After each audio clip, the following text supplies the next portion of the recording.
Chapter 2. On Despair. There are those days when my whole world turns grey, so grey that not even a beautiful child's smile can reach for my soul through that wall of bleakness.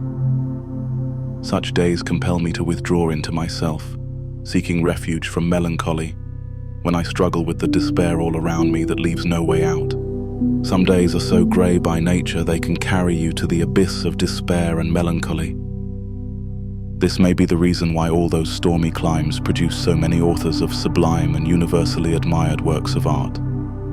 Those artists simply sought refuge from the effects of the outside world in the privacy of their rooms, where they resigned to their muse.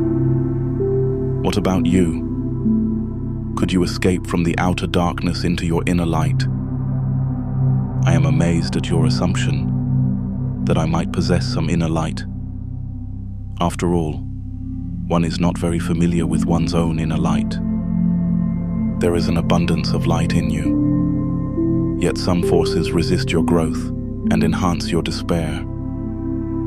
Well then, how can I escape despair? Let me tell you a little story. Many years ago, when I traveled to New Zealand, I saw a tree that really amazed me. It didn't look special, yet it stood all alone on a lake bed.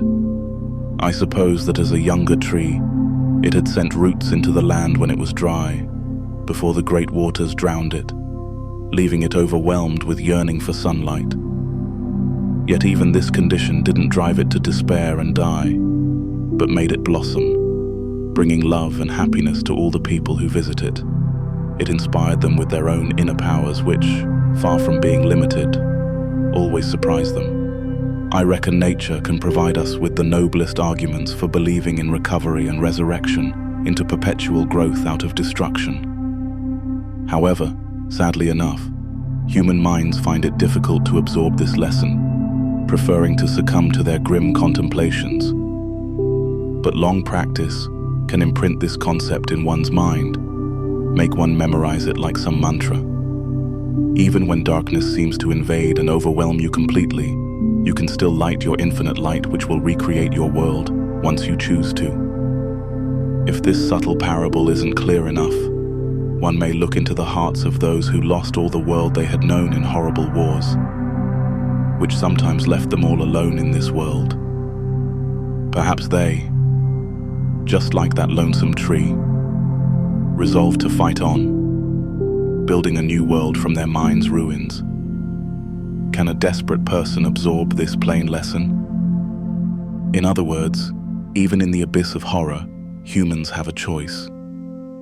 From here follows one's own terrible responsibility for becoming whatever one desires to. If one is currently desperate, let one engage in one's soul-searching to find out what sustains despair in one's mind, or conversely, one's hidden benefits from despair.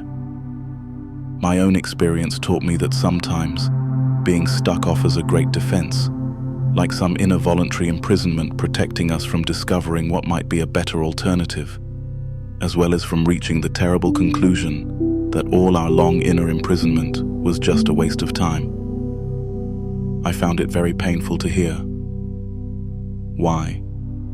Because the magic power of words can sometimes generate in us a powerful awareness that you must handle, which in turn generates gigantic transformations of your mind. This intellectual penitence might be a source of great pain, but also of an inspiration to discover one's strongest energies. All this generates the metamorphosis leading you to make a choice and reclaim control of your life. The history of humankind is full of evidence to moments of existential darkness, when humans were robbed of any control of their lives.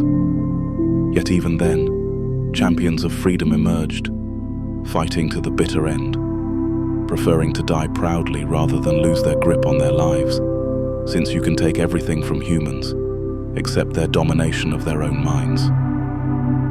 Even in such all-engulfing horror, you can see people living a life that is meaningful, and such a lesson should sink in the contemporary desperate souls as well. Our dialogue's conclusion can inspire even a desperate person to shake off his despair. Everyone who is in one's inner prison should address, at a moment of sincerity, these questions. How long will you remain locked up? Will you ever muster enough courage to break out? The key to your prison is right inside you.